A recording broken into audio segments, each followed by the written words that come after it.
ধীরে ধীরে জমে উঠেছে ঈদ বাজার। ব্র্যান্ড শপ থেকে শুরু করে শপিং মল সবখানেই ভিড় করছেন ক্রেতারা। এই মুহূর্তে রাজধানীর মোহাম্মদপুর থেকে ঈদ বাজারের খবরাখবর জানাতে যুক্ত হচ্ছেন তাজফিহা উখরোজ। উখরোজ, আপনার কাছে জানতে চাই এই মুহূর্তে ক্রেতাদের ভিড় কেমন দেখছেন?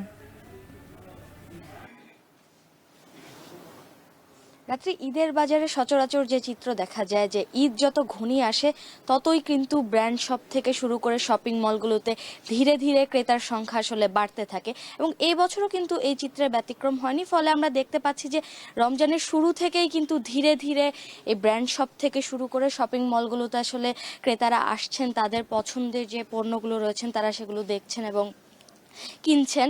এছাড়া ভিড় নিয়ে যদি বলি, যেহেতু রমজানের প্রথম দিক চলছে সেহেতু আসলে এই দোকানগুলোতে কিন্তু খুব একটা উপচে পড়া ভিড় না থাকলেও ক্রেতা সমাগম কিছুটা রয়েছে। তবে এখানকার বিক্রেতারা বলছেন তারা আশা করছেন যে রোজা 10 রোজা বা 12 রোজার পরে কিন্তু তারা আসলে তাদের যে আশা অনুরূপ ক্রেতার সমাগম সেটি তারা আসলে পাবেন বলে আমাদেরকে এখানকার বিক্রেতারা জানিয়েছেন। আমি এখন মোহাম্মদপুরে একটি ব্র্যান্ড শপে রয়েছি, সেখানকার যে বিক্রেতারা রয়েছেন তারা আসলে বলছেন যে তাদের যে বেচাকেনা তা এখনো পুরোপুরিভাবে শুরু হয়নি। তবে দিন যত গড়াবে, ঈদ যত ঘনিয়ে আসবে, তারা আশা করছেন যে তাদের যে দোকান রয়েছে সেখানে আসলে ক্রেতার সমাগম বাড়বেন। এছাড়া যদিও এখন রোজার শুরুর দিক চলছে তবুও এখন আসলে দেখা যায় যে শপিং মল থেকে শুরু করে ব্র্যান্ড শপগুলোতে কিন্তু ক্রেতার সমাগম কিছুটা রয়েছে। এখন মানে যারা হচ্ছে চাকরিজীবী রয়েছেন কিংবা হচ্ছে ঢাকার বাইরে যারা ঈদ করবেন তারা কিন্তু আসলে প্রথম দিকে আসলে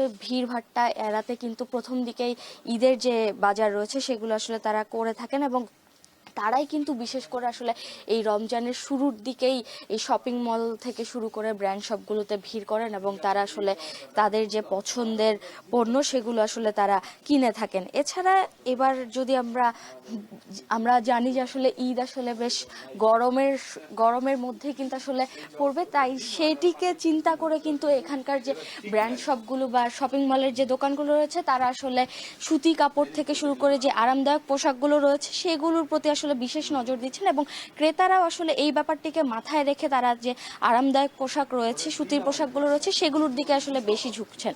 আর ভিড় নিয়ে যদি বলি তাহলে রমজানের শুরুর দিক হয় আসলে দোকানগুলোতে ভিড় খুব একটা বেশি নেই, তবে ধীরে ধীরে এই ভিড় বাড়বে বলে বিক্রেতারা আশা করছেন। তো এই ছিল আমার কাছে সবশেষ রাত্রি।